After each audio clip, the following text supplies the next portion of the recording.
ఈ ఉదయకాల సమయంలో మన తండ్రిని దేవుడిని ఆరాధించడానికి వచ్చినటువంటి సహోదరులకు సోదరిమణులందరికీ నా వందనాలు చెల్లిస్తూ ఉన్నాను. ఈరోజు మనం ఓ మంచి పాఠాన్ని నేర్చుకుందామండి. నేను మీకు చెప్పాలనుకున్నటువంటి పాఠం ఏంటంటే, పాత్ర మరిచిన ఘటం పాడైపోయిన గృహం అనే ఆసక్తికరమైన ఆలోచనాత్మకమైనటువంటి పాఠాన్ని మనందరం నేర్చుకుందామండి. పాఠం పేరేంటండి? పాత్ర మరిచిన ఘటం పాడైపోయిన గృహం.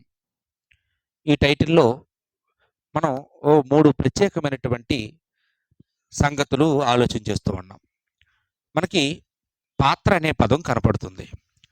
అలాగే ఘటం అనే పదం కూడా మనం కనపడుతుంది. గృహం అనే పదం కూడా కనపడుతుందండి. వాస్తవానికి ఈ 3 కూడా మనం భౌతికంగా ఆలోచిస్తూ ఉంటాం. పాత్ర అనగానే మన వంట పాత్రలు అనుకుంటాం. అలాగే ఘటం అనగానే మనం చూస్తున్న మట్టి కుండలు అనుకుంటాం. గృహం అనగానే మనం కట్టుకున్న ఈ ఇల్లులు అనుకుంటాం. కానే కాదండి, ఈ మూడిటికి కూడా బైబిల్లో వేరే అర్థాలు ఉన్నాయి. పాత్ర అంటే మనం నెరవేర్చవలసిన పాత్ర, మన కర్తవ్యం, మన బాధ్యత, మన ధర్మాలు, దీన్ని పాత్ర అన్నారండి. అలాగే ఘటం అనగానే, ఘటం అంటే మనం చూస్తున్న మోస్తున్న కుండల గురించి కాదు. ఘటం అనగానే బైబిల్లో మానవ శరీరాన్ని ఘటం అన్నారు.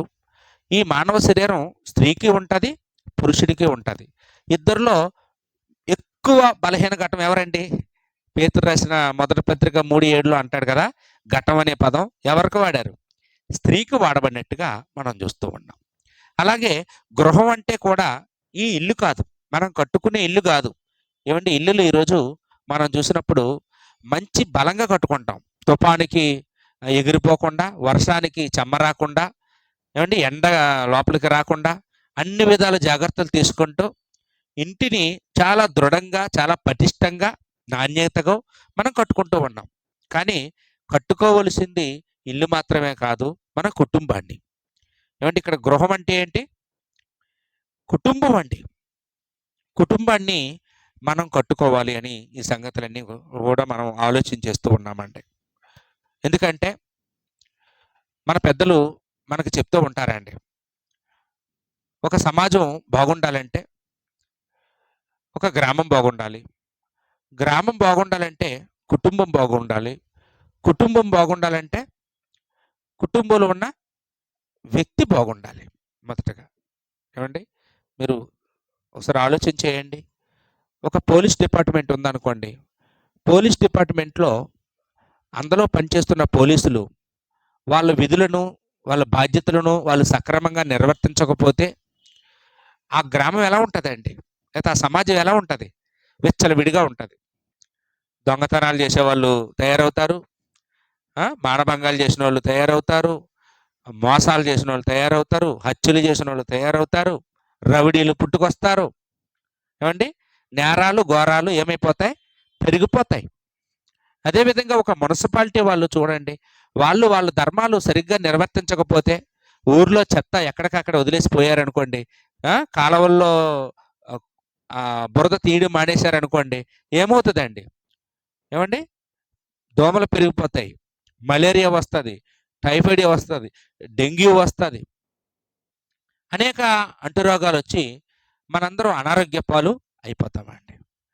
అది ఎంత నిజమో, ఒక కుటుంబంలో వ్యక్తి వారి ధర్మాలను వాళ్ళు సరిగా నిర్వర్తించకపోతే ఆ కుటుంబం కూడా అలాగే పాడైపోద్ది, అంతకంటే ఎక్కువ పాడైపోద్ది. అది కుటుంబంతోనే ఆగదు, అది సమాజాన్ని అంతటినీ కూడా పాడు చేస్తుంది అని బైబిల్ మనకి తెలియజేస్తూ ఉందండి. దీనికి చక్కని ఉదాహరణ ఎవరు అంటే, మొట్టమొదటి మానవులైనటువంటి ఆదాము హవ్వల కుటుంబాన్నే మనం చెప్పుకోవచ్చండి. ఏమండి, ఈరోజు మనం స్త్రీ గురించి మాట్లాడుకుంటూ ఉన్నాం. గత వారంలో ఒక సక్సెస్ఫుల్ మదర్ను గురించి మనం చెప్పుకున్నాం. ఏమండి, హన్నా సమూయేలుని ఎలా పెంచిందో నేర్చుకున్నాం. ఈరోజు ఒక ఫెయిల్యూర్ మదర్ను గురించి మనం ఆలోచన చేయబోతూ ఉన్నాం. ఎవరామె అండి? హవ్వ. ఏమండి, ప్రస్తుత సమాజంలో పురుషుల కంటే స్త్రీలను చిన్నచూపు చూడడం అనేది మనం అనాదిగా చూస్తూ ఉన్నాం. ఈరోజు పరిస్థితి ఎలా దిగజారిందంటే, పురుషుడు స్త్రీని చిన్న చూపు చూడడమే కాదండి, స్త్రీ కూడా స్త్రీని ఎలా చూస్తుంది?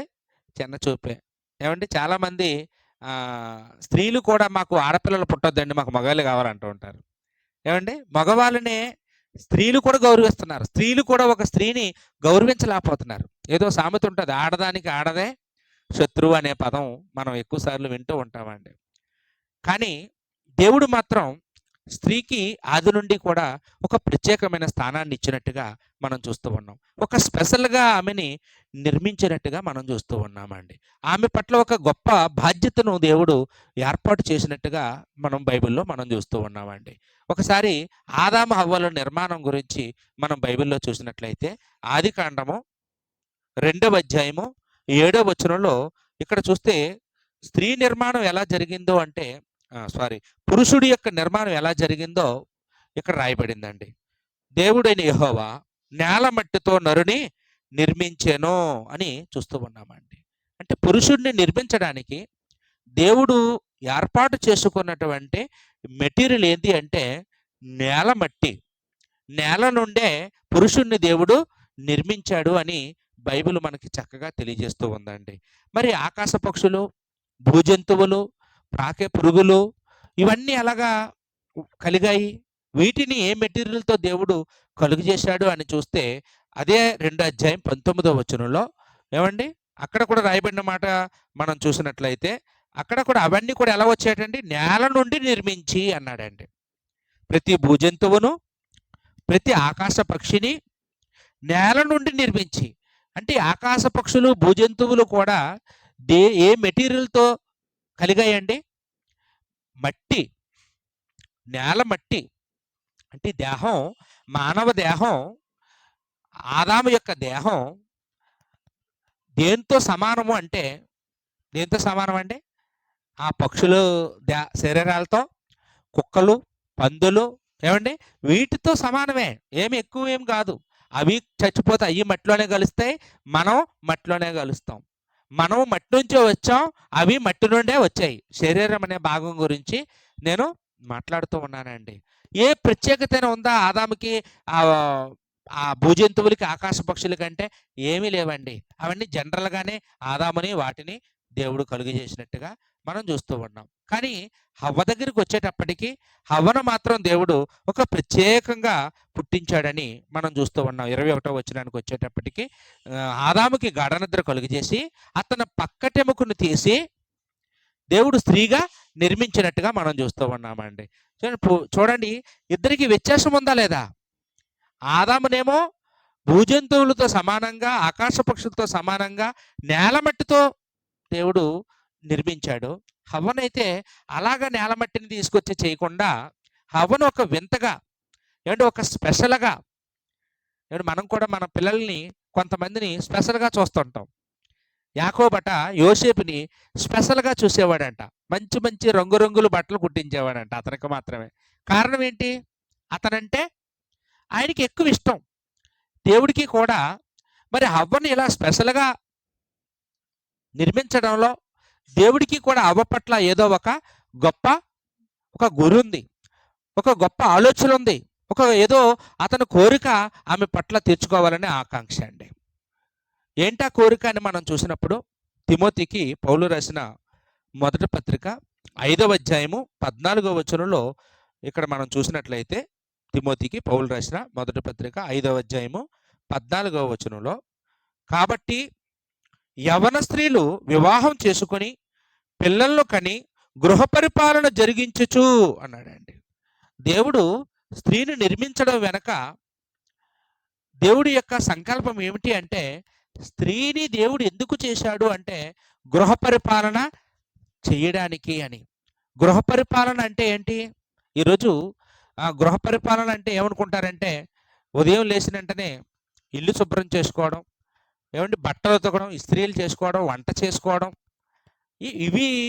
ఇవే గృహ పరిపాలన అనుకుంటూ ఉంటారు చాలామంది. అవి కానే కాదండి. ఎందుకు దేవుడు స్త్రీని చేశాడో ఒకసారి మన ఆదికాండంలోనే మనం చూద్దామండి.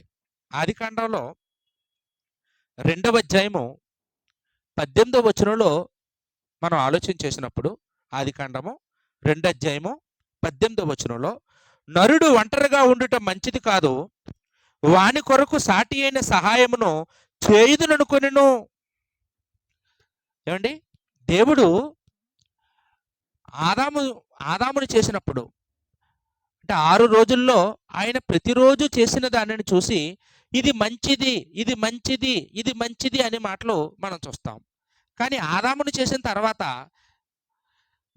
ఇలా ఒంటరిగా చేయడం మంచిది కాదు అనుకున్నాడంట అండి. ఇతనికి ఒక సాటి అయిన సహాయాన్ని చేయాలి అనే ఒక ఆలోచన దేవుడు ఏర్పాటు చేసుకున్నట్టుగా చూస్తూ ఉన్నాం. అయితే ఆదాము విషయంలో దేవుడు ఏదైనా అనుకున్నాడంటే ఇమీడియట్‌గా చేయగలడండి. ఆయనకి ఏది కావాలన్నా అన్నిటిని ముందుగా ఇచ్చినవాడు, స్త్రీని మాత్రం తర్వాత ఇచ్చాడు. వెంటనే ఇవ్వలేదు. ఎందుకంటే దేవుడికి కలిగిన ఆలోచన ఆదాముకి కూడా కలగాలి. ఆదాముకి కూడా కలిగినప్పుడు అప్పుడు ఆదాముకి దానిని ఇస్తే దాని విలువ అతనికి తెలుస్తదండి. మన పెద్దోళ్ళు అంటారు, ఆకలి ఉన్నవాడికి అన్నం పెడితే అన్నం విలువ వాడికి తెలుస్తది అని. కడుపు నిండినోడికి పెడితే వాడికి దాని విలువ తెలియదు. ఆకలితో ఉన్నోడికి పెడితే విలువ తెలుస్తుంది. బట్టలు లేనోడికి బట్టలు ఇస్తే ఆ బట్టల విలువ తెలుస్తుంది. బట్టలు ఎక్కువైపోయినోడికి ఇచ్చామనుకోండి దాని విలువ తెలియదండి.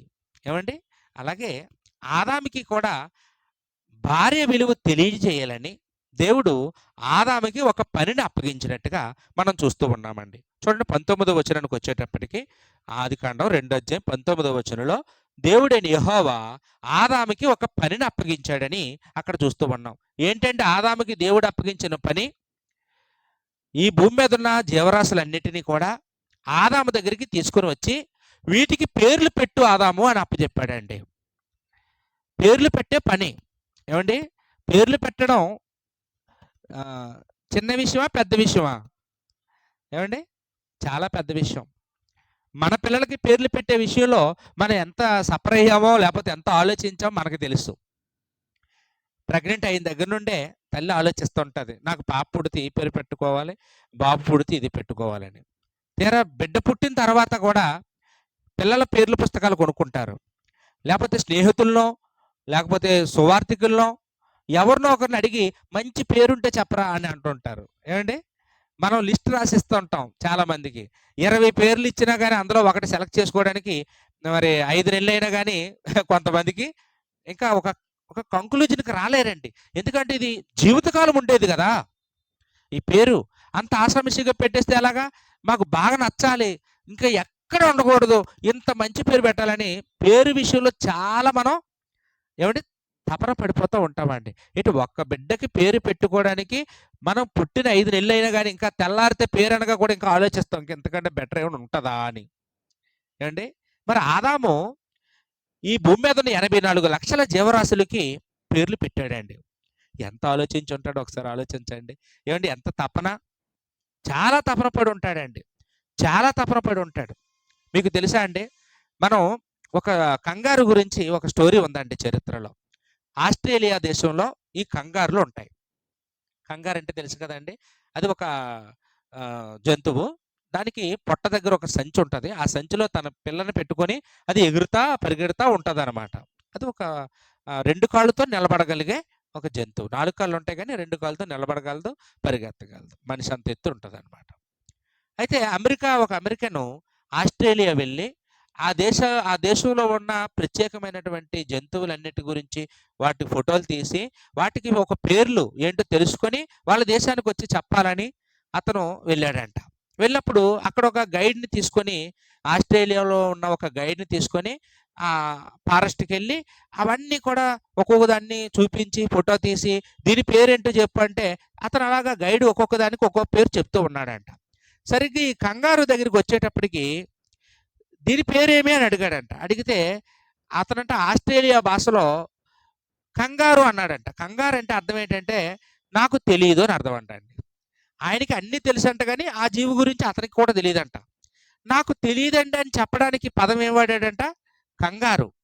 కంగారు అంటే ఈ అమెరికన్ ఏమనుకున్నాడంటే ఓహో దీని పేరు కంగారు కావాలనుకొని కంగారు అని రాసుకున్నాడండి. ఇప్పటికీ దానికి అదే పేరు వచ్చింది. వాస్తవానికి దాని పేరేమో ఎవరికీ తెలీదు. ఆస్ట్రేలియా వాళ్ళకి తెలుసు. కానీ ప్రపంచం అంతా ఏమనుకుంటుందంటే దాని పేరు కంగారనే. ఆస్ట్రేలియాలోకెళ్ళి దీని పేరేమడిగితే దాని పేరు ఇప్పుడు కంగారు గాదు. వేరే ఏదో ఉంది. కానీ ఒక పేరు పెట్టే విషయంలో చిన్న పొరపాటు జరిగింది. అది దానికి అలాగా సార్థకంగా మారిపోయినట్టుగా మనం చూస్తూ ఉన్నాం. కాబట్టి ఈ పేరు పెట్టే విషయంలో ఆదాము ఎన్ని కష్టాలు పడి ఉంటాడో, ఎంత ఆలోచించి ఉంటాడో, ఏమండి? ఎంత కష్టపడి ఉంటాడో మనం అర్థం చేసుకోవచ్చండి. చాలా కష్టపడి ఉంటాడు. కానీ దేవుడు ఏ పనిని చేస్తే ఊరకనే చేయడండి. ఆ పేర్లు పెట్టే పని కూడా దేవుడే చేయగలడు కదా! కలిగించిన దేవుడు పేరు పెట్టుకోలేడా? పేరు ఆయనే పెట్టగలడు. ఆదాముకి ఎందుకు అప్పగించాడు? అంటే దేవుడు ఆదాముని ఆలోచింప చేయాలనుకున్నాడండి. ఆదాముకి కలిగించాలనుకున్న ఆలోచన ఏంటి అంటే, ఆయన దగ్గరికి ప్రతి జంతువులు జంట జంటగా వస్తుంటాయి. ఏమండి? పావురాలు జంటగా వస్తాయి. పిల్లులు, కుందేళ్ళు జంటగా వస్తాయి. ఆవులు, గేదెలు, సింహాలు, పులులు అన్ని జీవరాశులు ఆయన దగ్గరికి వస్తాయి జంటగా. వాటికి ఓ పేరు పెడతా ఉంటాడు. ఇది మగది, ఇది ఆడది అని పెడతా ఉంటాడు. అలా పెడుతూ ఉంటే ఇతనికి ఏ ఆలోచన వస్తుందండి? అవును, అన్ని జంటగా ఉన్నాయి, నేనేంటి ఒంటరిగా ఉన్నాను, నాకు సాటి అయిన సహాయం లేకపోయినే అని అతనికి ఒక ఆలోచన వచ్చేలాగా చేశాడనమాట. అప్పుడు దేవుడు అతని గురించి ఆలోచించి అతనికి ఒక భార్యను ఏర్పాటు చేయాలని ఆలోచించాడు. అంటే ఇప్పుడు చూడండి, ఆయనకి ఆ ఆలోచన రాలేదనుకోండి, 20వ వచనంలో ఉంటుంది చూడండి. ఆదికాండము 2వ అధ్యాయం. ఆదికాండము 2వ అధ్యాయము 20వ వచనంలో, అప్పుడు ఆదాము సమస్త పశువులకును ఆకాశ పక్షులకును సమస్త భూజంతువులకును పేర్లు పెట్టెను. ఆయనను ఆదాముకు సాటి అయిన సహాయం అతనికి లేకపోయెను. అప్పుడు వచ్చిందండి, పేర్లు పెట్టిన తర్వాత ఇతనికి ఒక ఆలోచన వచ్చింది, నాకు సహాయం లేదేంటి? అన్నిటికీ ఉన్నాయి సహాయం, అన్నిటికీ సహాయం చేసే ఒక లేడీ ఉంది, నాకు లేదేంటి అని ఆయనకు ఆలోచన వచ్చేలాగా చేసి అప్పుడు ఆదాముకి దేవుడు గాఢ నిద్రను కలుగు చేశాడండి. అంటే ఇక్కడ 20వ వచనంలో మనం నేర్చుకోవలసిన విషయం ఏంటంటే, ఆదాముకి దేనికి భార్య కావాలనిపించింది? సహాయానికి, సాటి అయిన సహాయానికి. అమ్మ హవ్వ ఎందుకు అనుకున్నాడండి? హవ్వ నాకు వస్తే ఏమొస్తుంది అనుకున్నాడు? సహాయం చేస్తుంది. లేకపోతే దేవుడు ఏమనుకున్నాడు? ఆదాముకి హవ్వనిస్తే హవ్వ అతనికి సహాయం చేస్తుంది, సాటి అయిన సహాయంగా ఉంటుంది. ఎన్నిచ్చినా ఈ జీవరాశులు ఏవి అతనికి సహాయంగా ఉండలేవు. ఒక స్త్రీనిస్తే ఆ స్త్రీ అతనికి సహకారంగా ఉంటుంది అనుకున్నాడు. సహకారం అంటే మనం ఏమనుకుంటామంటే, ఈరోజు ఒక స్త్రీ భర్తకి ఏ విషయాల్లో సహాయం చేస్తుంది? ఇందాక చెప్పుకున్నాం ఏమండి? బట్టలు ఉతకడం, ఇస్త్రీ చేయడం, వంట చేయడం, స్నానానికి వేడి నీళ్ళు పెట్టడం, ఇల్లు శుభ్రం చేయడం, పిల్లలకు అనడం, ఇవి ఇవి ఈరోజు భర్తకి భార్య చేస్తున్న సహకారాలు. ఇవి చేయడానికా దేవుడు ఆదాముకి ఇచ్చాడు? చెప్పండమ్మా. అసలు ఆదాముకి వంట చేసుకునే అలవాటు ఉందా అండి? ఆదాముకి వంట చేసుకోవాల్సిన కర్మ లేదు. కారణం ఏంటంటే ఆయన తోట చెట్ల పళ్ళును తింటూ అదే ఆహారం అతనికి, ఇంకొక ఆహారం లేదండి. మనం ఒక పాఠం చెప్పుకున్నాం మన యూట్యూబ్ ఛానల్లో, ఆరోగ్యానికి అవసరమైనవి ఏవి అనే పాఠం. అంటే దేవుడు ఆదాము హవ్వలకి ఏమి ఇచ్చాడండి ఆహారం? ఇప్పుడులాగా మనలాగా నూడిల్స్లు, బిర్యానీలు, ఏమండి పానీపూరీలు ఇవా? కాదు, పళ్ళేనండి. పళ్ళు తినే వాళ్ళు 900 పైచిలకు బ్రతికారు. 900 కంటే ఎక్కువ సంవత్సరాలు బ్రతకగలిగారు. ఈరోజు మనం కూడా పళ్ళు తింటుంటాం. మనం ఎప్పుడు తింటామండి? మనకి అనారోగ్యం వచ్చి కాలు చేయి పడిపోయి అప్పుడు మంచాన పడిన తర్వాత డాక్టర్ గారు చెప్పిన తర్వాత కానీ తినమండి. ఆ డబ్బులు ఏమైనా ఉంటే అప్పుడు ఆ డబ్బులతో కూడా మనం ఇంకా బిర్యానీ తినాలనుకుంటాం. కానీ ఏమంటే ఆరోగ్యంగా ఉన్నంత కాలం పక్కన పలావ్ పెట్టి పక్కన పళ్ళు పెడితే ఈ రెంట్లో ఏది తింటామండి? పలావే ఇష్టం మనకి. అంటే ఆరోగ్యం ఎక్కడ ఉంది అని దేవుడు నరుడికి ఇచ్చాడంటే పళ్ళులో ఉందండి. మనం పళ్ళు తినాలి. ఆదాము వంట చేసుకోడు కాబట్టి తనకి భార్య గిన్నెలు తోమడానికి అయితే అక్కర్లేదండి. పోనీ బట్టలు ఉతకడానికి ఏమైనా కావాలా ఆదాముకి? ఏమా? ఆదాముకి అసలు బట్టలు వేసుకునే అలవాటే లేదు. ఆదాము దిగంబరిగా ఉన్నాడు. వాళ్ళకి అది సిగ్గేం అనిపించదు. కారణం ఏంటంటే ఇప్పుడు కూడా చూడండి చిన్నపిల్లలు ఒక 2 సంవత్సరాల పిల్లలు లాంటోళ్ళు అన్నా, చెల్లెళ్ళు కలిపి స్నానం చేస్తుంటారు. ఏవండీ? నీళ్ళు బకెట్ దగ్గర ఆడుకుంటూ ఉంటారు. ఇద్దరు బట్టలు లేకుండా స్నానం చేస్తారు. ఆళ్ళకేం అనిపించదు. కారణం ఏంటంటే చిన్నపిల్లలు. వాళ్ళు దేవుడితో సమానం. యథార్థమైన హృదయం, నిర్మలమైన హృదయంతో ఉంటారు. మనస్సాక్షితో ఉంటారు. కాబట్టి వాళ్ళకి అది తప్పు అనిపించదు. అదేదో పాపం అనిపించదు. ఆదాము అవ్వలకు కూడా బట్టలు లేవండి. బట్టలు లేని ఆదాముకి బట్టలు ఉతకడానికి అయితే కాదు. వంట చేయడానికి అసలే కాదు. మరి ఇంకెందుకు? ఏమండి, ఇందాక అనుకున్నాం ఆదాముకు పని ఉంది. దేవుడు అప్పగించిన పని ఏంటమ్మా ఆదాముకి? పేర్లు పెట్టే పని. ఎన్ని జీవరాశులకు పెట్టాలి? 84 లక్షల జీవరాశులని శాస్త్రవేత్తలు చెప్తున్నారు. ఈ భూమి మీద ఉన్న జీవరాశులు దేవుడు పుట్టించినవి 84 లక్షలు. ఇంకా కొన్ని అంతరించిపోయాయి. లేదు, డైనోసార్స్ అవి ఉండేవంట, అవన్నీ అంతరించిపోయాయి. కానీ ఇప్పటికి ఉన్నవి ఎన్ని ఉన్నాయంటే 84 లక్షల జీవరాశులు ఉన్నాయండి. ఈ 84 లక్షల జీవరాశులకి పేర్లు ఎవరు పెట్టారు అంటే ఆదాం పెట్టాడు. ఏమంటే ఆదాముకి పక్కన ఎవరైనా ఒక మనిషి ఉంటే ఇంకా బాగా స్పీడ్గా పెట్టేవాడేమో అనిపిస్తుంది నాకు. ఇది బాగాలేదండి, ఇది బాగుందని చెప్పి వాళ్ళు ఉంటే ఇంకా బాగుండు కదండి. మనం ఏదైనా పని చేసేటప్పుడు పక్కన మనకి సలహాదారులు ఉంటే ఇష్టం. మరి ఆదాముకి కూడా కొన్ని పేర్లు పెట్టే విషయంలో సహకారా అవ్వ అనుకుంటే పేర్లు పెట్టే విషయంలో కూడా సహకారం కాదు. ఎందుకంటే దేవుడు అవ్వని పేరు పెట్టడానికి కానీ సాయం చేయడానికి పుట్టించుంటే ఎప్పుడు పుట్టించాలి? ఏమండి? ఈ ఈ 20వ వచనంలోనే పుట్టించాలి. 20వ వచనంలో కదా పేర్లు పెట్టాడు. పని అంతా అయిపోయింది. ఇప్పుడు పేర్లు పెట్టడం అయిపోయింది. పని అయిపోయిన తర్వాత 21వ వచనంలో ఆ అవ్వని దేవుడు కలుగు చేశాడండి. అంటే ఈమె సాటి అయిన సహాయం అంటే ఏ విషయాల్లో కాదండి? నెంబర్ 1 ఏ విషయాల్లో కాదు? అతను వంట గిన్నెలు కడగడానికి కాదు, వంట చేయడానికి అసలే కాదు. అతనికి బట్టలు ఉతకడానికి, ఇస్త్రీ చేయడానికి కాదు, ఆ అవసరత ఆయనకి లేదు. పోనీ పేర్లు పెట్టడానికంటే అసలే కానే కాదు. మరి దేనికి దేవుడు హవ్వని దేవుడు ఇచ్చాడు? ఆమె చేయవలసిన సహాయం ఏంటి అంటే ఇందాక మనం చదువుకున్నాం తిమోతికి రాసిన మొదటి పత్రిక 5వ అధ్యాయం 14వ వచనంలో. ఏంటమ్మా అది? గృహ పరిపాలన చేయడానికి. గృహ పరిపాలన అంటే తెలుసా అండి? గృహానికి మేనేజర్ అండి. గృహానికి హోమ్ మినిస్టర్ ఎవరండి? స్త్రీ. గృహంలో ఉండే వాళ్ళందరికీ హోమ్ మినిస్టర్ అండి. బయటేమో పురుషుడే పని చేస్తాడు, డబ్బులు తీసుకొస్తుంటాడు, ఇంటికి ఇస్తాడు. డబ్బులు ఇచ్చింతో అంత పని అయిపోయింది. ఇంకా ఆ డబ్బుల్ని సక్రమంగా వినియోగించవలసిన బాధ్యత, పొదుపు చేయవలసిన బాధ్యత, దుర్వినియోగం అవ్వకుండా కాపాడవలసిన బాధ్యత, ఏమండి తగ్గించుకుంటూ ఆ నెలంతా సర్దుకునే బాధ్యత, పిల్లల్ని కాపాడే బాధ్యత ఎవరిదండి? స్త్రీదే.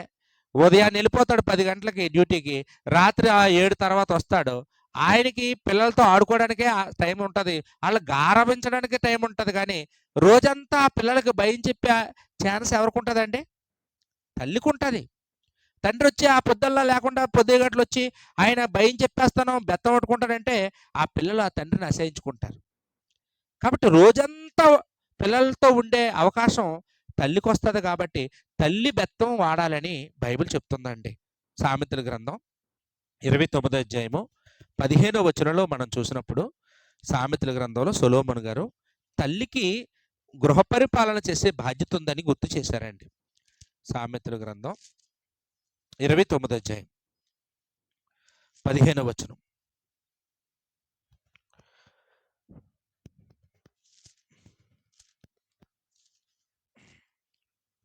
29వ అధ్యాయం 15వ వచనం చదువుతున్నానండి. బెత్తమును గద్దింపును జ్ఞానమును కలుగుజేయును, అదుపులేని బాలుడు తన తల్లికి అవమానము తెచ్చును. బెత్తము వాడి గద్దించి జ్ఞానాన్ని పుట్టించవలసిన బాధ్యత ఎవరిదండి? తల్లిది. ఒకవేళ తల్లి గనక బాల్యంలో ఆ పని చేయకపోతే ఆ బిడ్డ పెరిగి పెద్దవాడు అయిన తర్వాత ఆ తల్లికి అవమానం తీసుకొస్తాడంటండి. కాబట్టి తల్లి ఏం చేయాలి? బాలుడిగా ఉన్నప్పుడు ఆ బిడ్డకు రెక్కలు వచ్చే వరకు కూడా ఏం చేయాలమ్మా? గద్దించాలి, బెత్తం వాడాలి, జ్ఞానాన్ని కలిగజేయాలి. అది బాధ్యత అండి. ఈరోజు స్త్రీలకి అంత ఖాళీ ఉందా అండి? అంత ఖాళీ లేదు. పురుషుడితో సమానంగా వీళ్ళు కూడా డ్యూటీలు చేస్తున్నారు, ఓటీలు చేస్తున్నారు. వీళ్ళు కూడా డబ్బు సంపాదిస్తున్నారు. సంపాదించి ఇప్పుడు మనం పల్లెటూరులో లేదు గానీ సిటీస్‌లోకి వెళ్తే అక్కడ ఈ ప్లే స్కూల్‌లు ఉంటాయండి. ఒక 5 నెలల వరకు డ్యూటీ సెలవిస్తారు కాబట్టి తల్లి బిడ్డను చూసుకుంటది. 6 నెలల నుంచి డ్యూటీకెళ్ళిపోవాలి. ఇంటి దగ్గర చూసేవాళ్ళు ఎవరు ఉండరు. కాబట్టి ఆ 6 నెలల పిల్లల్ని పొద్దుదాకా కాపాడే ఒక స్కూల్ ఉంటదండి. ఆ స్కూల్‌లో పిల్లల్ని తీసుకెళ్ళి పడేసి ఆళ్ళకొక నెలకు 5,000, 6,000 ఇస్తారు. అలాగ ఒక 20 మందినో, 10 మందినో వాళ్ళు ఆడిస్తూ, ఏదో తినిపిస్తూ, అలాగా తల్లొచ్చే వరకు ఆళ్ళు పిల్లల్ని చూస్తూ ఉంటారనమాట. అలాంటి స్కూల్‌లో పడేస్తారండి. వాళ్ళు దేవుడి గురించి చెప్తారండి? ఆ! చెప్పరు. కొంతమంది ఏం చేస్తారంటే, ఇంక సరే ఎల్‌కేజీలో వచ్చినప్పుడే తీసుకెళ్ళి హాస్టల్‌లో పడేస్తుంటారు. ఇంక అక్కడే చదువు, ఇంక ఆళ్ళక్కడే పెరగడం. తల్లి పెంపకం ఎరగరు. తండ్రి పెంపకం వాళ్ళకి తెలీదు. ఏదో రాత్రి అయ్యేటప్పుడు కనపడడం, అప్పుడప్పుడు వచ్చి చూసి వెళ్ళిపోవడం, అలా చేస్తుంటారండి. అంటే ఇప్పుడు ఇంజినీరింగ్ చదివినప్పుడు, ఇంటర్ చదివేటప్పుడు హాస్టల్‌లో ఏయక తప్పదు. కానీ కొంతమంది చిన్నప్పుడే ఏసేస్తుంటారండి. అలా చేయడం వల్ల ఆ పిల్లలు దేవుని జ్ఞానంలో పెరిగే అవకాశం ఉండదు. లోక ప్రభావం వాళ్ళ మీద పడతది. అప్పుడు పెద్దవాడైనప్పుడు ఆ తల్లికి ఏం చేస్తారట అండి? అవమానం తెస్తది. అవమానం తెస్తాడు. ఈరోజు మనం ఎంతోమంది తల్లిదండ్రులని మనం వృద్ధాశ్రమంలో చూస్తున్నామండి. వాళ్ళు కోటీశ్వరులు. వాళ్ళకి అన్నీ ఉన్నాయి. కానీ వాళ్ళ పిల్లల్ని తీసుకెళ్ళి వాళ్ళని వృద్ధాశ్రమంలో పడేశారండి. ఏవండి మీ పిల్లలు మిమ్మల్ని ఎక్కడ పడేశారు అని అంటే ఏం చెప్తారో తెలుసా అండి? లేకపోతే వాళ్ళ పిల్లల దగ్గరికెళ్ళి మీ అమ్మా నాన్నల్ని ఎందుకు వృద్ధాశ్రమంలో పడేశారు బాబు అని అడిగితే ఆళ్ళు ఏం చెప్తారో తెలుసా? మేము చిన్నప్పుడు మమ్మల్ని మా అమ్మా నాన్న అలాగే పడేశారు హాస్టల్‌లో. మమ్మల్ని వాళ్ళ హాస్టల్‌లో పడేశారు చిన్నప్పుడు. మేము పెరిగి పెద్దోళ్ళయ్యాక మేము వాళ్ళని కూడా హాస్టల్‌లో పడేసాం. వాళ్ళ హాస్టల్‌కి, మా హాస్టల్‌కి చిన్న పేరు తేడా. ఏంటంటే అది? అది వృద్ధాశ్రమం. మేమేమో ప్లే స్కూల్‌లో పడ్డాం మేము అంటారండి. కాబట్టి బాల్యం నుండి పిల్లల్ని దేవుళ్ళో పెంచవలసిన బాధ్యత ఏవండి ఎవరిదండి? స్త్రీది, తల్లిది. అదే విధంగా భర్తని కూడా దేవుళ్ళో నడిపించుకోవలసిన బాధ్యత ఎవరిదండి? తల్లిది, స్త్రీది. ఆదాముని దేవుడు పనివాడుగా, ఇంకా దేవుడి పని బలంగా చేసేవాడుగా చేస్తాదని దేవుడు ఆదాముకి, హవ్వని బహుమానంగా ఇచ్చాడండి. ఆయన అడగకుండానే ఆయనకు ఆలోచన కలుగజేసి, నాకొక సాటి అయిన సహాయం ఉంటే బాగుండనేటట్లుగా ఆ జంటలన్నీ ఆయన కళ్ళ ముందు పెట్టి, ఆయనకి ఆశ కలిగిన తర్వాత ఆయనకి ఒక స్త్రీని ఇవ్వడం మనం చూస్తూ ఉన్నామండి. అంటే దేవుడు ఆదాము పట్ల ఎంత ప్రేమ చూపించాడో మనం ఇక్కడ అర్థం చేసుకోగలం. ఏమంటే ఎంత స్పెషల్‌గా ఆ స్త్రీని నిర్మించాడో కూడా మనం 21వ వచనంలో మనం చూసామండి. అయితే ఏం చేసిందండి ఆమె? ఏవండి? ఆమె ఏం చేసింది వచ్చిన తర్వాత? సాటి అయిన సహాయంగా ఉందా? గృహ పరిపాలన చేసిందా? లేదు. అందుకే మనం చూస్తుంటామండి కమ్యూనిస్టు పార్టీ వాళ్ళు ముఖ్యంగా మనకు తెలిసిన ఒక సినీ ఇండస్ట్రీకి చెందినటువంటి ఆర్ నారాయణమూర్తి అని ఒక ఆయన ఉంటారండి. ఆయన ఏదో ఎర్రజెండ సినిమాలు తీస్తుంటాడు. మీకు తెలిసే ఉంటది. ఆ! ఆయన పెళ్లి చేసుకోలేదండి. కమ్యూనిస్ట్ వాళ్ళు చాలా మంచి భావోద్వేగాలు ఉంటాయండి వాళ్ళకి. అంటే పెళ్లి చేసుకుంటే భార్య వల్ల ఇల్లు కట్టుకోవాలనిపిస్తది. డబ్బు సంపాదించాలనిపిస్తది. హ్మ్. మోసాలు చేయాలనిపిస్తది. అబద్ధాలు ఆడాలనిపిస్తది. అసలు పెళ్ళే మానేస్తే సమాజానికి సక్సెస్‌ఫుల్‌గా సేవ చేయొచ్చని ఆళ్ళు అనుకుంటారు. అనుకోని వాళ్ళు పెళ్ళిళ్ళు మానేస్తారండి. అతను అలాగే మానేసాడంట.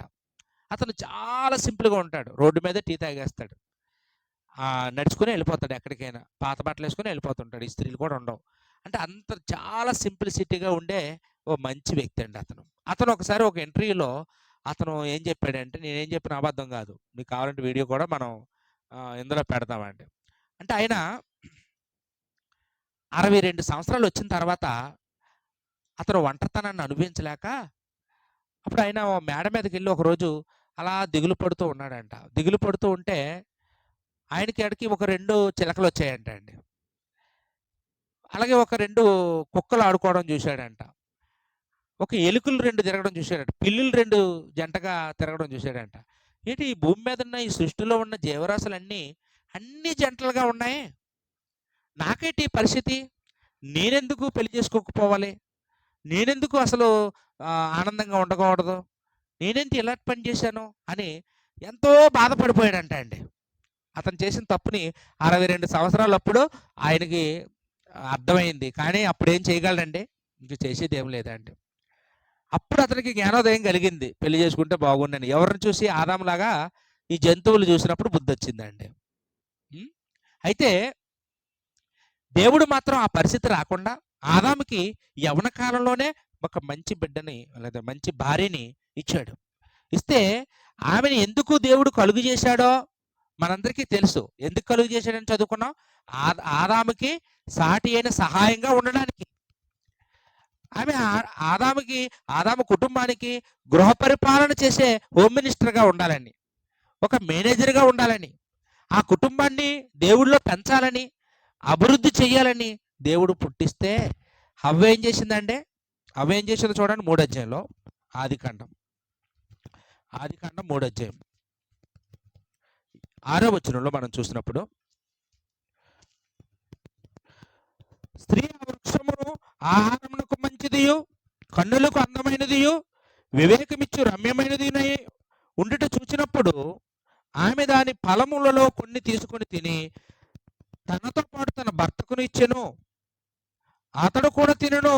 అప్పుడు వారిద్దరూ కన్నులు తెరవబడెను. వారు తాము దిగంబరులమని తెలుసుకొని అంజూరపు ఆకులు కుట్టి తమకు కచ్చడములు చేసుకొనిరి. ఆ స్టోరీ అంతా మీ అందరికీ తెలిసిందే. హవ్వ ఏం చేసిందంటే సాతాను మాటలు విని సాతాను వల్ల పడిపోయి, అంతకుముందు సాతాను అవ్వదరికి కూడా ఆదాము దగ్గరికి వచ్చాడంట. కానీ ఆదాము మోసపోలేదట. కొరింథీ పత్రికలో ఆ మాట చూస్తాం. ఆదాము మోసగించబడలేదు, హవ్వ మోసపోయింది అని. ఆదాము దృఢంగా ఉన్నాడు, స్ట్రాంగ్గా ఉన్నాడు, భక్తిగా ఉన్నాడు, యథార్థంగా ఉన్నాడు. కానీ హవ్వ ఏమైపోయిందండి? సాతాను మాటలకి మెల్ట్ అయిపోయింది, ఆకర్షింపబడి దేవుడు ఎందుకు పుట్టించాడో ఆ సంగతిలో ఆలోచించడం మానేసుకుంది. ఒక్క పని కూడా చేయలేదు. దేవుడు చెప్పిన పని ఏ పని చేయలేదు. సాతాను చెప్పిన పని మాత్రం వెంటనే చేసిందండి. ఏం చేసిందమ్మా? దేవుడు తినొద్దన్న మంచి చెడ్ల వృక్ష ఫలాన్ని తాను తినేసింది, తన భర్తకి కూడా తీసుకెళ్ళి తినిపించేసింది. తద్వారా ఆదాము ఏమైపోయాడమ్మా? ఏమి నష్టపోయాడు? అంతవరకు ఏదైనా తోటలో ఉండేవాడు ఆదాము. రోజు పళ్ళు తెంపుకొని తిని ఆహారం కడుపు ఆకలి తీర్చుకునేవాడు. ఆయనకి అప్పుడు భయం లేదు, సిగ్గు లేదు, దోషారోపణ లేదు. ఎప్పుడైతే ఆ పండు తిన్నాడో ఆ రోజు నుంచి దేవుడితో సంబంధం కట్ అయిపోయింది. దేవుడితో ముఖాముఖిగా మాట్లాడేవాడికి దేవుడికి దూరం అయిపోయాడు. ఏదైనా తోటలోండి గెంటివే పడ్డాడు. ముళ్ళతీగలు, గచ్చపొదలు అవన్నీ నరుక్కుంటూ వ్యవసాయం చేసుకొని చెమట ఓర్చి ఏమండి ఆహారం సంపాదించుకోవలసిన పరిస్థితికి దిగజారిపోయాడు ఆదాము. సిగ్గొచ్చింది, భయం వచ్చింది, దోషారోపణ వచ్చింది, చింత వచ్చింది. ఏమండి ఈ పరిస్థితికి అతను ఆత్మీయంగా ఒక మాటలో చెప్పాలంటే అతను ఆత్మీయంగా చచ్చిపోయాడండి. ఆదాము ఏమైపోయాడు? ఆత్మీయంగా చచ్చిపోయాడు. అంతవరకు అతనికి మరణ మెరగనవాడు. కానీ ఆ పండు తిన్న తక్షణం ఆత్మీయంగా చచ్చాడు. ఈ పరిస్థితికి కారణం ఎవరండి? హవ్వ. దేవుడు అవ్వని ఇలాంటి పనులు చేయడానికి పుట్టించాడా, లేకపోతే ఆదాముకి సహాయం చేస్తుందని పుట్టించాడా? ఆదాముకి గృహ పరిపాలన చేసి ఆదాముని దేవుడి పనివాడిగా ఇంకా బాగా పనిచేసేవాడుగా ప్రోత్సహిస్తుంది, లోబడి పనిచేస్తుంది, అతన్ని దూసుకుపోయేలా చేస్తుంది అనుకుంటే ఏం చేసిందండి? అతన్ని పతనావస్థకి తీసుకొని వచ్చినట్టుగా మనం చూస్తూ ఉన్నామండి. అలాంటి పరిస్థితుల్లో కూడా ఆదాము అవ్వని వదలలేదండి. పోనీ అవ్వని ఏమైనా కొట్టాడా, తిట్టాడా అండి?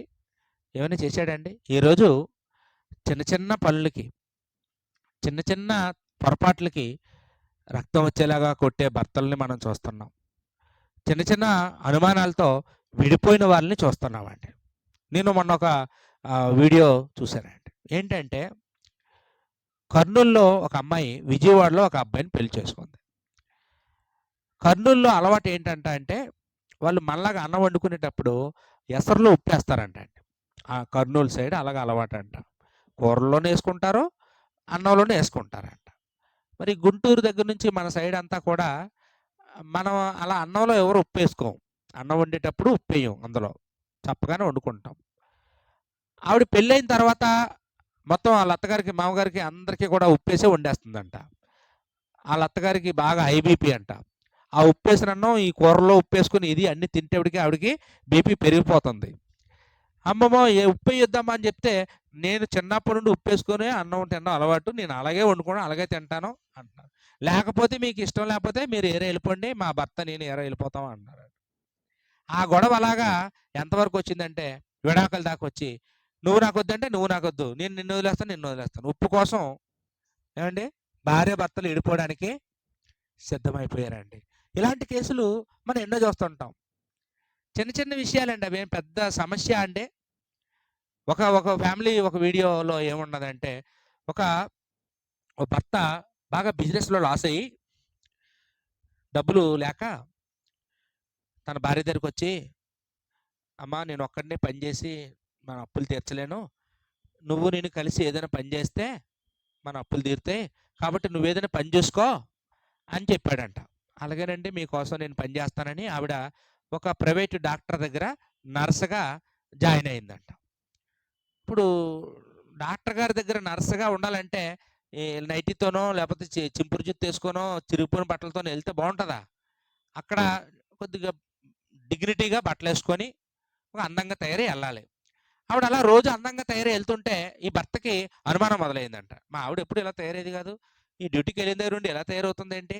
అంటే ఈవిడేదో తప్పు చేసేస్తుంది అక్కడ అనేసి ఇంకా మనసులో పెట్టేసుకొని కొంతమంది స్నేహితుల్ని ఆవిడ ఏం తప్పు చేస్తుందో, ఎక్కడ వెళ్తుందో, ఎక్కడ దిగుతుందో అన్నీ కనిపెట్టమని అలాగా ఎంక్వైరీలకి పంపించేవాడంట. ఈ విషయం ఆవిడకి తెలిసింది. తెలిసిన తర్వాత మీరే కదా పనికెళ్ళమన్నారు. మీరు చెప్తే కదా డ్యూటీకెళ్తున్నాను. మానేయమంటే చెప్పండి మానేస్తాను. దానికి ఎందుకు అనుమానిస్తున్నారు? ఎందుకు ఆళ్ళందరిని నా దగ్గరికి పంపిస్తున్నారని ఆవిడ గట్టిగా అడిగితేప్పుడు వీళ్ళిద్దరూ ఘర్షణలో మాట మాట అనుకొని అతను కోపాన్ని ఆపుకోలేక ఆవిడని మేడ మీద నుంచి కిందకు తోసేసాడంట. ఆవిడ చచ్చిపోయిందండి. అతను జైలుకెళ్ళాడు. అంటే చిన్న అనుమానం అండి. ఆవిడ తప్పు చేయలేదు, అతను ఏ తప్పు చేయలేదు. కాబట్టి చిన్న అనుమానం ఆ కుటుంబాన్ని పతనం చేసేసిందండి. ఆ కుటుంబం రోడ్డున పడిపోవడానికి కారణమైనట్టుగా మనం చూస్తున్నామండి. కానీ ఆదాము చూసారండి ఎంత ఓర్పు. ఆదాముకి ఎంత సహనం ఉందో చూడండి. ఎంత పతనావస్థకు దిగజార్చినప్పటికీ ఆదాము ఎక్కడా కూడా అవ్వని హింసించలేదండి. ఆయన బలైపోయాడు తప్ప ఆ అవ్వని ఏమనలేదు. ఆదాములో మనకు ఎవరు కనపడతారండి? యేసుక్రీస్తు వారు కనపడతారు. హవ్వలో మనకు ఎవరు కనపడతారండి? సంఘం కనపడుతుంది. చూసారండి? మీకు గుర్తుందా? ఆదాము పక్కన గాయం చేయబడి అవ్వ తయారైందండి. యేసుక్రీస్తు వారు కూడా పక్కలో పొడవబడ్డారా? యేసుక్రీస్తు వారు పక్క గాయమై అవడం వల్ల సంఘం స్థాపించబడింది. ఆదాము గాఢ నిద్ర కలగడం వల్ల హవ్వ కలిగింది. యేసుక్రీస్తు వారు కూడా 3 దినాలు మరణ నిద్ర చెందడం వల్ల సంఘం స్థాపించబడిందండి. యేసుక్రీస్తు వారికి ఆదాముకి చాలా దగ్గర పోలికలు మనకి కనపడతా ఉంటాయండి. ఇదే విషయాన్ని పౌలు గారు రోమీయులకు రాస్తూ రోమపత్రిక 5వ అధ్యాయం 14వ వచనంలో ఆదాము రాబోవానికి గుర్తు అన్నాడండి. రాబోవానికి గుర్తు అంటే ఎవరు? యేసుక్రీస్తు వారికి. ఆదాముకి యేసుక్రీస్తు వారికి పోలిక ఉంది, దగ్గర పోలిక ఉంది. ఇద్దరు కూడా ఒకలాంటి వాళ్ళు. ఇద్దరు కూడా చాలా ఓర్పు సహనం కలిగిన వాళ్ళండి. ఓర్పు సహనం కలిగిన వాళ్ళు. ఆదాము అవ్వ వల్ల దేవుడికి దూరం అయిపోయాడండి. ఆదాము అవ్వ వల్లే కదండి దేవుడికి దూరం అయిపోయాడు. అలాగే యేసుక్రీస్తు వారు కూడా మన వల్లే దేవుడికి దూరం అయ్యాడు. సిలువ మీద యేసుక్రీస్తు వారు ఆ మాటల్లో 7 మాటల్లో మాట ఏంటండి? నా దేవా నా దేవా నన్నేలా చెయ్యి విడిచావు. యేసుక్రీస్తు వారు దేవుడికి ఆ ఒక్క రెప్పపాటు క్షణంలో దేవుడికి దూరం అయ్యాడు, ఎడబాసాడు. ఎవరి కోసం అండి ఆ ఎడబాటు? మన కోసమే. మనల్ని రక్షించడం కోసం, మన పాపాలన్నీ క్షమించడం కోసం యేసుక్రీస్తు వారు దేవుడికి దూరం అవ్వాల్సి వచ్చిందండి. అంటే ఇలాగా ఆదాముకి యేసుక్రీస్తు వారికి దగ్గర పొలుకులు చూస్తాం.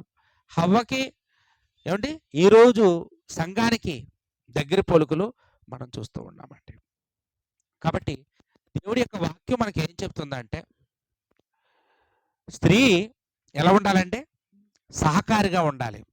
అందుకనే పెళ్లి కాబోయే స్త్రీతో సొలొమోను గారు మాట్లాడుతూ 45వ కీర్తన 10వ వచనంలో ఆయన ఒక సలహా చెప్పడం మనం చూస్తామండి.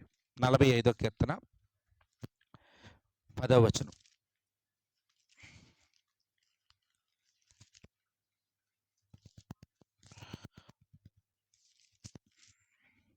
45వ కీర్తన 10వ వచనంలో, కుమారి ఆలకించుము, ఆలోచించి చెవియొగ్గుము. కుమారి అన్నాడంటే పెళ్ళైనోళ్ళ పెళ్ళికానోళ్ళ? పెళ్ళికానోళ్ళే కుమారి అంటారు, పెళ్ళైనోళ్ళని శ్రీమతి అంటారు. ఏమండి? కుమారి ఆలకించుము, ఆలోచించి చెవియొగ్గుము. నీ స్వజనమును నీ తండ్రి ఇంటిని మరువుము. ఈ రాజు నీ ప్రభువు, అతడు నీ సౌందర్యమును కోరినవాడు, అతనికి నమస్కరించుము అన్నాడండి. అంటే పెళ్ళైన తర్వాత నువ్వు నీ స్వజనులను మరవాలి అని చెప్తున్నాడండి. స్వజనులు అంటే ఎవరు? పుట్టినింటోళ్ళు. పుట్టినింటినోళ్ళని మరిచి మెట్టినింట్లో ఉండాలి అని చెప్తున్నాడండి. కొద్దిగా డిస్టర్బ్ వస్తుందా? కొంతమంది విషయంలో మనం చూసినప్పుడు పెళ్ళైన తర్వాత ఇంకా ఎవరి వైపు మాట్లాడుతుంటారండి? ఎవరు క్షేమం కోసం ఆలోచిస్తుంటారు? అమ్మగారింటి దగ్గరే కొందరు ఉండిపోతారండి. పెళ్ళి అవుతుంది కానీ అమ్మగారింటి దగ్గరే ఉంటారు, అక్కడే ఉంటారు, ఏదో ప్లాన్ చేసుకుని ఇంకా అక్కడే ఉండాలని అనుకుంటూ ఉంటారండి. కానీ బైబిల్ ఏం చెప్తుందంటే, నిన్ను దేవుడు కలుగు చేసింది నీ భర్తకు సాటి అయిన సహాయంగా ఉండడానికి, అతనికి ఉపకారంగా ఉండాలని, అతన్ని దేవుడి పనిలో పెంచాలని, అంతే తప్ప స్వజనుల దగ్గర ఉండాలని కాదు, స్వజనుల క్షేమం కోరుకోవాలని కాదు, వాళ్ళని మరిచి వీళ్ళ దగ్గర ఉండు అని. కొంతమంది అమ్మ నాన్న దగ్గర ఉండరు కానీ అమ్మ నాన్న దగ్గర ఉన్నప్పుడు ఎలా ప్రవర్తిస్తారో అత్తారింటి దగ్గర అలా ప్రవర్తిస్తుంటారు. అది కూడా మర్చిపోవాలి. అమ్మ దగ్గర బాగా గారాబం చేస్తారు కదండి పిల్లలు. అమ్మాలు ఇంటి దగ్గర ఉండేటప్పుడు ఎన్ని గంటలు లెగస్తారు? ఎన్ని గంటలకి లెగస్తారు? ఎందుకంటే అమ్మ అర్థం చేసుకుంటుంది, నా కూతురే కదా పడుకొని అని ఏమనుకోదు. అత్తారింటికి వెళ్ళాక మనం అలా 10 గంటల దాకా పడుకున్నాం అనుకోండి, అత్తగారు ఊరుకుంటారు ఏంటి? అమ్మ దెబ్బలాడతారు, గొడవలు వస్తాయి. కాబట్టి ఆ స్వజనుల్ని మర్చిపోవాలి, స్వజనుల దగ్గర మనం ప్రవర్తించే తీరుని మనం మర్చిపోవాలండి. అక్కడలాగా ప్రవర్తించకూడదు. ఇందాక చెప్పుకున్నాం, కర్నూలు అమ్మాయి ఉప్పు వేయడం అక్కడ అలవాటు అంట. అక్కడ అలవాటు అయితే ఇక్కడికి వచ్చిన తర్వాత అదే చేస్తానని అనొచ్చమ్మా? ఇక్కడికి వచ్చిన తర్వాత ఆమె అలవాట్లు మార్చుకోవాలి, ఇక్కడ ఉన్న వాళ్ళ అలవాట్లు నేర్చుకోవాలి.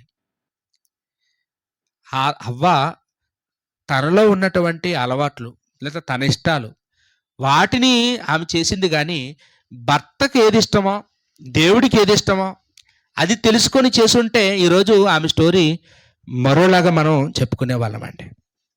అందుకని సొలొమోను గారు తన భార్య గురించి మాట్లాడుతూ ప్రసంగి గ్రంథంలో 7వ అధ్యాయం 26వ వచనంలో చూసినప్పుడు, ప్రసంగి గ్రంథం 7వ అధ్యాయము 26వ వచనం, ఇక్కడ సొలొమోను గారికి బాగా తెలుసండి భార్య గురించి మాట్లాడడం. కారణం ఏంటంటే ఆయనకి ఎంతమంది అమ్మ భార్యలు? ఎంతమంది చెప్పండి? 1000 మంది. 1000 మంది భార్యలు ఉన్నారు కాబట్టి అందరూ ధనవంతురాళ్ళే, గుణవంతురాళ్ళు లేరు. కాబట్టి ఆయనే కరెక్ట్గా చెప్తాడండి. ప్రసంగి గ్రంథం 7వ అధ్యాయం 26వ వచనం చదువుతున్నానండి. మరణము కంటే ఎక్కువ దుఃఖము కలిగించినది ఒకటి నాకు కనబడెను. ఏంటంటే మరణం కంటే ఎక్కువ దుఃఖం. సాధారణంగా మనం ఎవరైనా చనిపోయేటప్పుడు చూసినప్పుడు వాళ్ళు చాలా ఏడుస్తారండి. ఒక్కొక్కరు చచ్చిపోయినాడు ఏడిసి మర్నాడు హ్యాపీగా ఉంటారు. కొందరు ఆ దుఃఖాన్ని 1 వారం రోజుల వరకు పొడిగిస్తారు, కొందరు నెల రోజులు ఏడుస్తారు. కానీ ఈయన చెప్పే దుఃఖం అంట ఆ మరణం కంటే ఎక్కువ అంట. అంటే ఎన్నాళ్ళైనా కానీ ఇంకా అది కంట్రోల్ అవ్వదన్నమాట అతని ఏడుపు. అతను ఎప్పుడు దుఃఖం అలా కలిగే ఉన్నాడంట. ఇంతకీ ఏంటి ఆ దుఃఖం కలిగించేది చెప్తున్నాడండి. అది వలల వంటిది. వలలు వలలంటే తెలుసు కదండి, చేపలు వేటాడే వాళ్ళు వల వేస్తుంటారు. ఆ దుఃఖం కలిగించేది ఎలాంటిదని చెప్తున్నాడండి, వల. ఒకసారి వలలో పడిన చేప ఎక్కడికైనా పోగలదా అండి? సమస్య లేదు, బయటికి రావడం కష్టం, ఇంకా దాని జీవితం అయిపోయినట్టే. అలాంటి వలల వంటిదట ఈ దుఃఖం కలిగజేసేది. ఇంకా ఏమన్నాడండి, ఉరులు వంటిది. ఉరులు వంటి మనస్సు. ఉరులు అంటే అది కూడా ఆ వల లాంటిదే, ఊరేస్తుంటారు.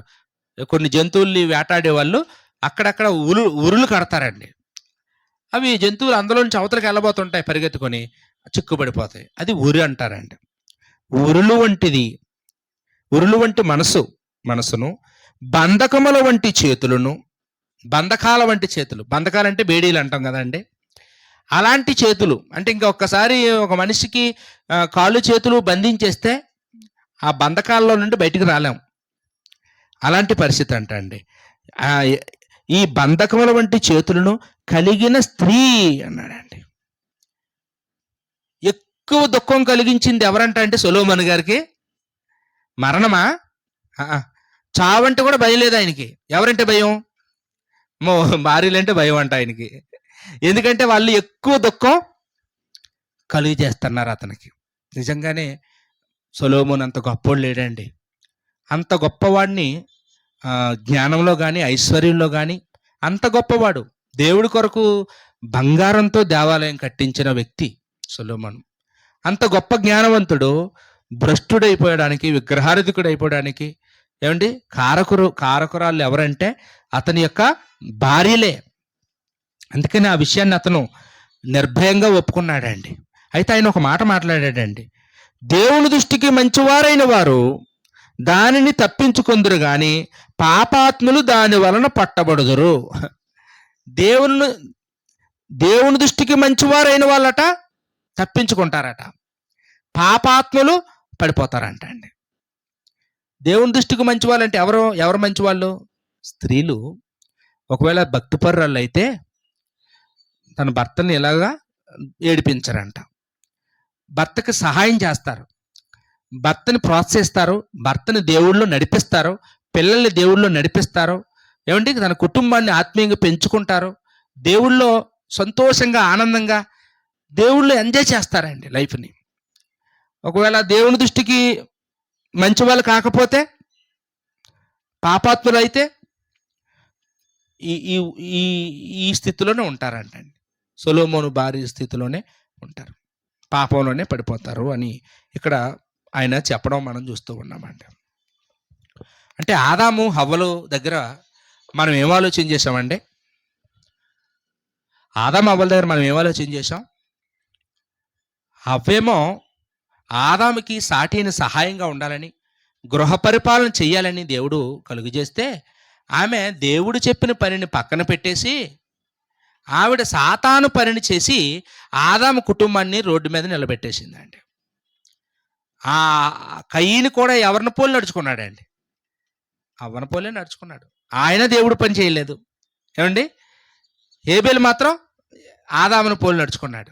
కాబట్టి హేబేలు నిజాయితీగా బ్రతుకుతున్నాడండి, కానీ కయీను తప్పిపోయాడండి. అంటే నిజంగా పిల్లలకి ఎవరి ప్రభావం ఎక్కువ పడుతుందో తెలుసా అండి? తల్లి ప్రభావం. బైబిల్ అంతా అదే చెప్తుందండి. ఒక అన్న చూడండి, తన కొడుకుని పాలు మనిపించే విషయంలో వయసులోనే మోకరించడం నేర్పింది. జీవితం అంతా యథార్థంగా బతికేటట్లుగా ఆ తక్కువ టైంలో, షార్ట్ పీరియడ్లోనే 5 సంవత్సరాల లోపే నేర్పించగలిగిందండి. ఒక తిమోతి తల్లి యూదురాలు, తండ్రి ఏమో అన్యుడు. తండ్రి ప్రభావం పడడం లేదు, తల్లి ప్రభావమే పడిందండి. అందుకే అలా అయ్యారు. మీకు ఒక విషయం చెప్పనా అండి, మనకి డిప్యూటీ సీఎం ఉన్నారు కదా పవన్ కళ్యాణ్. పవన్ కళ్యాణ్ వాళ్ళ నాన్నగారు ఎవరో తెలుసా? ఒక నాస్తికుడు. ఆయన దేవుణ్ణి నమ్మనవాడంట. వాళ్ళ అమ్మగారు దీపారాధన చేస్తుంటే సిగరెట్ పట్టుకొచ్చి వెలిగించుకునేవి తాగుతాడంట. స్వయంగా వాళ్ళు చెప్పిన మాటలేనండి ఇవి. అలా ఉండేవాడంట అండి. కానీ ఆయన పిల్లలు మాత్రం ముగ్గురు కూడా భక్తిగానే కనపడతారు. ఎప్పుడు మాలలు వేసుకుంటూ, ఎప్పుడు సనాతన ధర్మం అంటూ తిరగడం మనం చూస్తుంటాం. అంటే ఎలా వచ్చిందండి? ఆళ్ళకి నాస్తికత్వం రాలేదు. దేవుడి పట్ల భయభక్తులొచ్చాయి. ఎలా వచ్చింది ఆ పిల్లలకి? అంటే వాళ్ళే చెప్పారు. మా నాన్న ఉదయాన్నే డ్యూటీకెళ్ళిపోతే పోలీసండి. ఉదయాన్నే ఎళ్ళిపోతే రాత్రికొచ్చేవాడు. కానీ మా అమ్మ మాత్రం ఎప్పుడూ మా అమ్మ దేవుడు పూజలు చేసుకునేది. మా అమ్మతోనే ఉండేవాళ్ళం. అందుకనే మాకు ఈ పూజలు, ఈ భక్తి వచ్చాయని చెప్పారంట. అంటే ఒకసారి అర్థమవుతుందండి. నేనేమి వాళ్ళ గురించి తప్పుగా మాట్లాడలేదు. నేను చెప్పేదేంటంటే తల్లి ప్రభావం పిల్లల మీద ఉంటది. అది చెడుకైనా, మంచికైనా. తల్లే పిల్లల్ని దేవుడిలో పెంచగలదు. బాధ్యత తండ్రికి అప్పగించాడు దేవుడు గానీ, తండ్రికి అంత టైం లేదు. టైం ఏమో తండ్రి డ్యూటీకి వెళ్ళిపోవాలి, డ్యూటీ నుండి రావాలి, ఏ రాత్రికో వచ్చి ఏం పెంచుతాడు? కాబట్టి ఎవరికి ఎక్కువ అవకాశం ఉందా అండి? పిల్లల్ని గృహ పరిపాలన చేసి దేవుడిలో పెంచగలిగే అవకాశం ఎవరికి ఉందండి? స్త్రీకే ఉంది, తల్లికే ఉంది. అవ్వ పేలైపోయిందండి. అందుకని మనం ఈరోజు మన పాఠానికి ఏం పేరు పెట్టుకున్నామండి? పాత్ర మరిచిన ఘటం, పాడైపోయిన గృహం. ఆమె తన పాత్రను ఆమె పోషించుకోలేకపోయింది కాబట్టి తన గృహాన్ని ఆమె పాడు చేసుకుందండి. ఈరోజు మన వంతు వచ్చింది. ఇప్పుడు మీరేం చేయాలి? ఏమండి, మిమ్మల్ని కూడా దేవుడు స్పెషల్గానే పుట్టించాడు. స్త్రీకి పురుషుడి కంటే ఎక్కువ ఆధిక్యత ఇచ్చి, ఎక్కువగా స్పెషల్గా ఏదో జంతువులతోనో పక్షులతోనో సమానంగా నేలమట్టిని తీసి చేయలేదు ఆదామును చేసినట్టు. ఆమెను ఒక స్పెషల్గా ఆదాములో నుండి తీశాడు. స్పెషల్గా చేశాడండి, ఉన్నతంగా చేశాడు, గొప్పగా చేశాడు. కానీ ఆ గొప్పతనాన్ని అవ్వ ఏమైనా నిలబెట్టుకుందా అంటే? ఏమైనా చేసిందా దేవుడి కోసం? ఏమండి, ఏమైనా చేసిందా పిల్లల కోసం? ఏమైనా చేసిందా భర్త కోసం? అంటే చెప్పుకోవడానికి ఒక మాట అయినా ఉందా అండి అవ్వ చేసిన మంచి పని? ఏమీ కనపడలేదండి. ఒకవేళ రేపొద్దున్న తీర్పు దినాన్న దేవుడు స్త్రీలుగా ఉన్న మిమ్మల్ని ఒకవేళ అడిగితే, మేము కూడా అవ్వ చేసినవి అన్నీ చేసామని చెప్తారా? ఏమంటే అవ్వ చేసిన పనులే చేస్తే మనం కూడా క్షమాపణ పొందమండి. మనం దేవుడి పిల్లలం అవ్వలేము. కాబట్టి మనమైనా సరే కానీ మనకి కొత్త నిబంధన ఇవ్వబడింది. అందులో మనకి తెలియజేశాడు, మనం గృహ పరిపాలన చేసే బాధ్యత మన మీద ఉంది. పిల్లల్ని దేవుడు సన్నిధికి తీసుకెళ్ళడం, ఓర్చుకుంటూ వాళ్ళకి చెప్పడం, వాళ్ళకి బైబిల్ చదివించడం, నేర్పించడం, వాక్యాలు అప్పజెప్పడం, నేర్పించడం, భర్త కూడా దేవుడి సన్నిధికి రాగలిగేటట్లుగా ప్రోత్సహించడం. పేతురు గారు అంటారు, వాక్యం లేకుండా నీ భర్తను రాబట్టొచ్చు అంటాడు, నీ క్యారెక్టర్తో. మనకి మంచి క్యారెక్టర్ ఉంటే వాక్యం చెప్పకపోయినా, నువ్వు వాక్యం చెప్పలేకపోయినా నీ భర్త నీ మాట వింటాడు. మంచి క్యారెక్టర్ లేకపోతే నీ నోటి నిండా వాక్యం ఉన్నా నీ మాట వినడం. అర్థమైంది కదండి? అంటే ఓర్పు సహనాలతో మనం ఏం చేయాలి? ఈరోజు ఇక్కడ చూడండి, చాలామంది ఉన్నారు, మీ భర్త లేరి అంటే మీ పిల్లలు ఎక్కడున్నారు అంటే, వాళ్ళు ఎక్కడో ఉన్నారు, మీరు ఇక్కడ ఉన్నారు. ఏమండి, ఒకవేళ మంచి కారణాలతో ఉంటే ప్రాబ్లం లేదండి. లేకపోతే మాత్రం మనం ఏం చేయాలి? మన కుటుంబాలని మనం కాపాడుకోవాలి. మరి ఈ పాఠం మీ అందరికీ అర్థమైంది అనుకుంటున్నాను. ఓపికగా మీ సమయాన్ని వెచ్చించి ఈ వాక్యాన్ని విన్న మీ అందరికీ మనస్ఫూర్తిగా వందనాలు తెలియజేస్తూ ముగిస్తున్నాను.